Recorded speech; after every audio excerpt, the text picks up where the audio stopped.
Hey y'all. Excuse me. I have a sick baby, so we have been in the bed up under each other. Finna go run and get these other kids.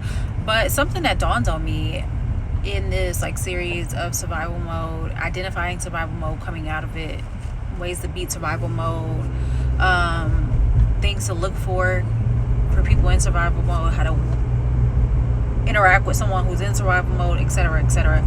In this series, something that dawned on me, and it was like a hot one. I couldn't wait to get in the car, even so much so that I'm not even dressed and I'm still finna record this video, was that someone in survival mode, something that they usually can't comprehend, and that's why I said sometimes it's okay to steer clear of people in survival mode depending on where you are in life. And then that person needs a process. They need to get together. They need to get it together, and they're gonna have to do that on their own or whatever.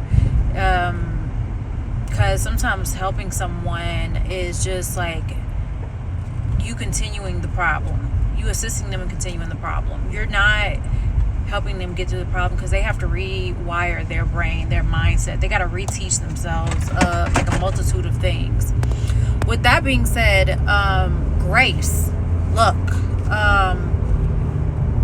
people who are in survival mode a lot of times don't understand someone who's out of survival mode. So if someone's not, if they ain't gotta work too hard to get it, if it comes easy for them, if life is set up easy for them, if they are a trust fund baby, if someone is just handing things out to them, they got parents who are just giving and funding and stuff, or someone, a lot of times that does not resonate with the person who's in survival mode. They don't get it. They haven't experienced it. They don't believe in it.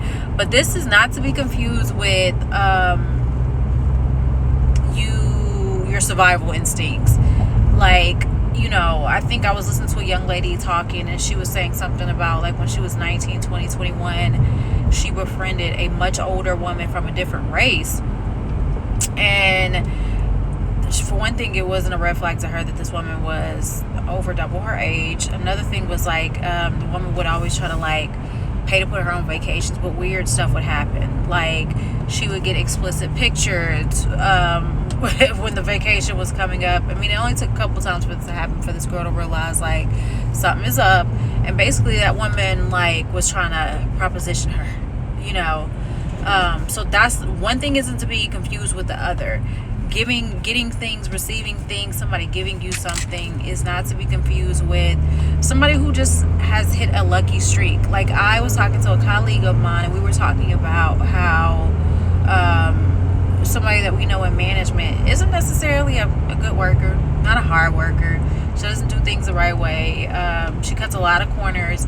And we were just saying, it's just that she's been lucky. She's gotten some lucky streaks to obtain the positions that she's in. Now, somebody who's in survival mode, who has to work, who damn near has to kill themselves, who's going frantic to obtain everything that they have, they don't understand those things.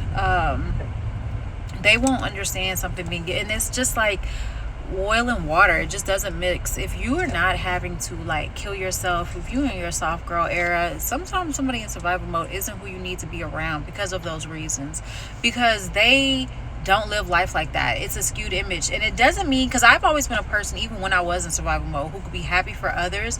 However, I didn't believe nobody had anything to give me. I didn't think anything was coming for me and stuff like that. I've always been a person who was happy for others, but then, as I've said, I've always had a very limited foundation. I was always trying to rush and get back to my kids. So it wasn't that I was kicking it with a lot of people. I wasn't, buddy. I wasn't hanging out with folks. I didn't have time for that. I didn't have time to go kick it. Something had to have income value on it for me to be pushing my time out. So yeah, if somebody is in survival mode, if you're in your soft life aesthetic, I remember times even coming out of survival mode when I would be I remember one time I was talking, there was this older black lady who was in these I was in aesthetic school and esthetician school, and then this older black woman, if I said anything, if I said tit, she had to say tat. If I said left, she had to say right. If I said up, she had to say down. I remember one time I was talking and I was like, dang, I am so tired. I only got 5 hours of sleep. She in the back of the classroom, I I wish I was getting that. I don't even get that. I can't remember the last time I slept. Girl, shut the fuck up. Shut up. And two things can be true at the same time. Maybe you don't remember the last time you got decent sleep or whatnot, but we're not talking about you or your situation. And trying to one up someone, I have it so much worse constantly, is something somebody in survival mode may very well be guilty of doing. And that's when you have to understand your place. Water seeks its own level, y'all. I'm always say that. Water seeks its own level. You have to be understanding enough to say, you know what, the people where I'm at in life, I need to go meet people where I'm at in life, and potentially even doing better. That saying makes sense now. Like, sometimes a person who's doing worse than you, and then they'll be around you. Sometimes they'll assume that maybe there's an opportunity in being around you. That does not mean that that's like, they are not your charity. Stop trying to like help people out or trying to, I'm gonna teach them something. You don't have no charity cases, and them ain't your kids. So that's something to look out from, because it's not the frequency that you need around you. It's not what you need around you. It's not who you need around you or whatnot. It's in some situations when people say like things need to be with themselves, it's true.